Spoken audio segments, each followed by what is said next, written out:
Thompson here. You're watching my Encore series.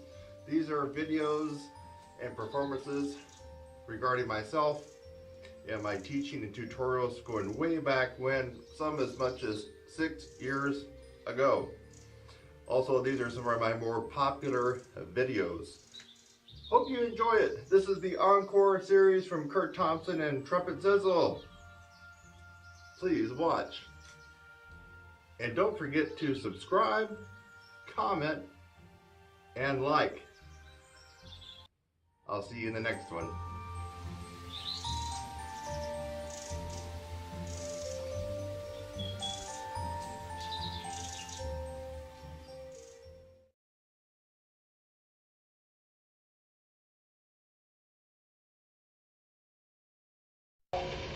Hey, I'm Thompson here to talk to you about the 3 known ways that most trumpet teachers and brass teachers would tell you how to increase your range. And in some videos you may have heard me kind of disrespect these a little bit, and that would only be because you've tried these 3 ways, yet you keep trying these 3 ways to really bring out the most amount of range. The 3 ways I'm going to talk about are the main themes and concepts behind your beginning range building and endurance increases and improvements.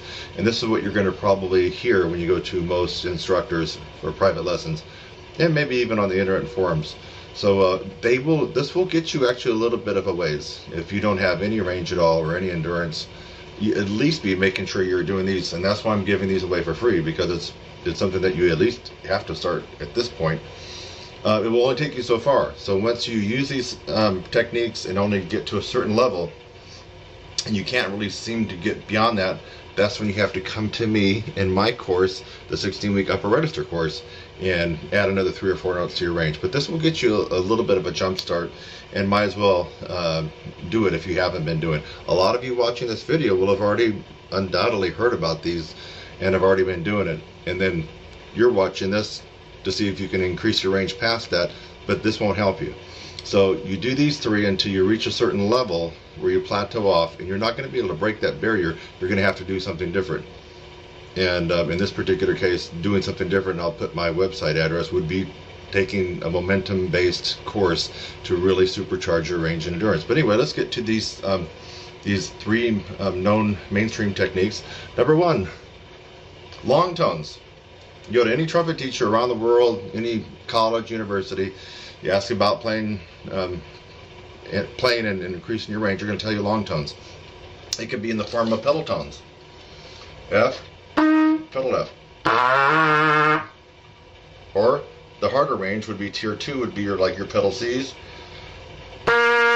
C. So any kind of long tone, even in the regular lower middle register.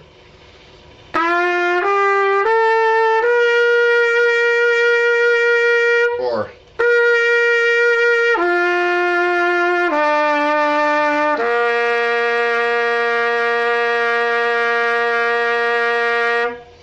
and on and on and on. You can go down chromatically there, you can go up. So long tones, there's just too many to even list here, but I just gave you some examples. Long tones will help out your range and endurance. Also, a good tone comes from practicing tone studies and flow studies. Remember, tone, a gorgeous, big, beautiful, brassy tone that you can almost just reach out and grab. You just kind of get that feeling that when you hear someone play with a great tone, that comes from tone. So you want better tone, it comes from tone, long tones. Alright, let's move on to the second one. So the first one was long tones. And you can include pedal tones, and there's just a whole myriad of ways to do long tones, but you got to be making sure that you incorporate some kind of long tone study in your practice.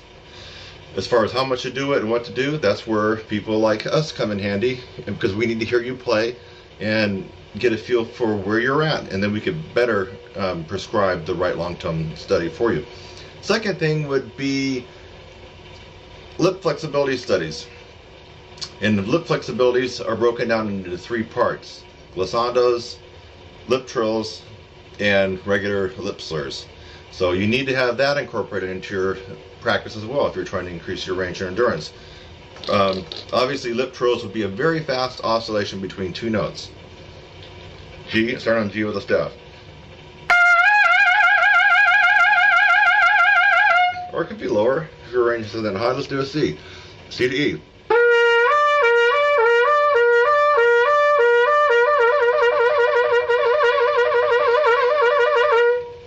And that's an example of lip trill. Of course, there's a lot of different books out there that have all kinds of interesting exercises to do your lip trills on.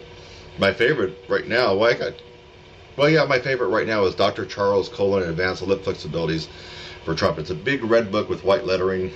I swear by that book. I love that one. So there you have it. So lip trills. The second part of lip flexibilities would be your glissando.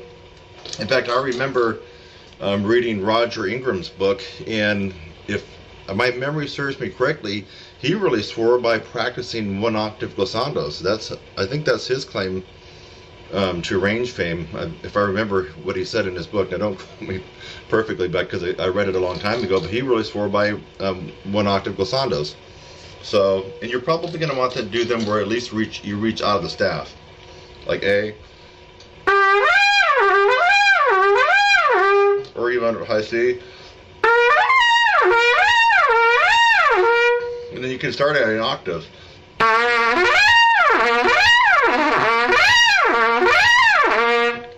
And then you could expand it to, well, if you wanted to go to like 3 octaves. Low A.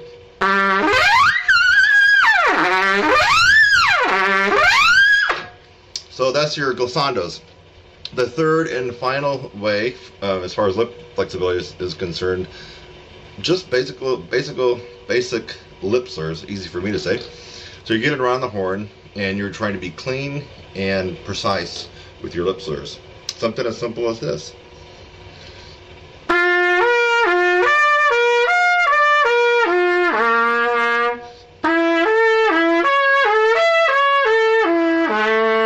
Or even simpler.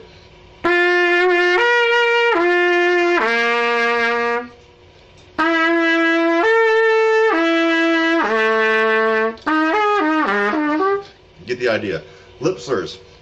Okay, so far we've discussed long tones in their various formats. Lip flexibilities, which are broken down into 3 parts. There's only 3 ways that you can get around on this horn without using these and without using that. And that would be the glissando that we just talked about, lip trills, and lip flexibilities or lip slurs. Actually, lip slurs would be part of the lip flexibilities. And now the third way that most trumpet teachers would tell you or advise you on how to be able to increase your range would be able to take something up an octave. The first thing that comes to mind, if you're more of a beginning or intermediate student, probably intermediate, or you simply just don't have that good of a range, and you're hanging around G's above the staff, and you're still a good 4th away from even the beginning upper register, which starts at high C, I would at least have you work on scales and arpeggios up an octave. If you're used to practicing the C scale, and you kind of staying around that range, you want to start giving it a go an octave higher, even if you have to go slower.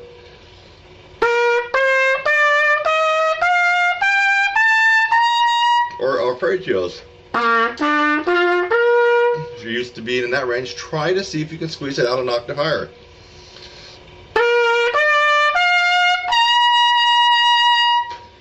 Those are some examples there. Of course, you don't have to just stay on the C major. We're talking about anything from a chromatic,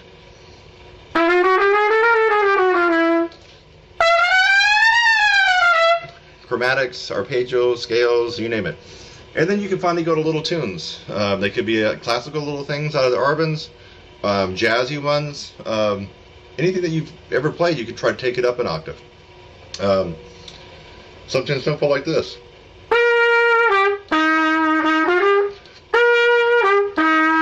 Take it up an octave.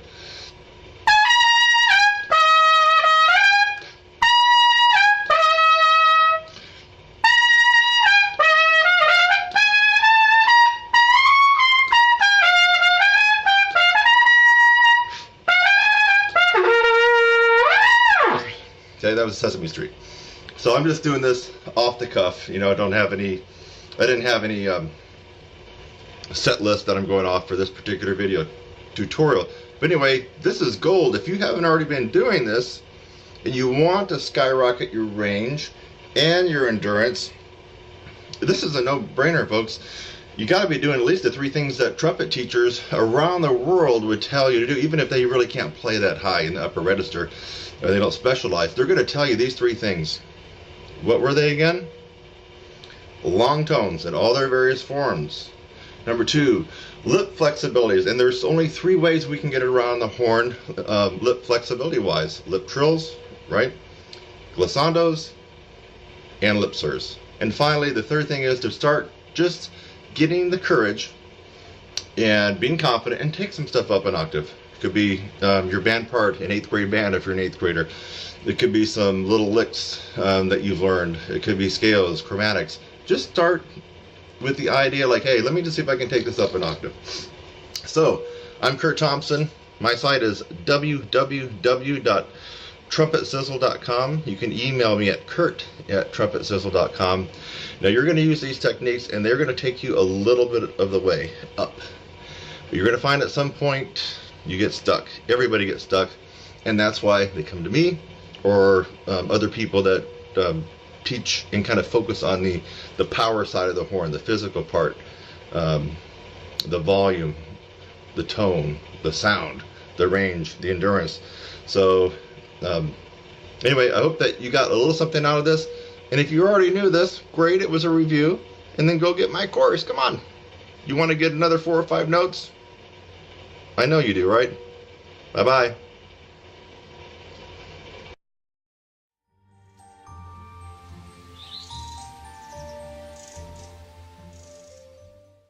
You're watching my ENCORE series. These are videos and performances regarding myself and my teaching and tutorials going way back when, some as much as 6 years ago. Also, these are some of my more popular videos.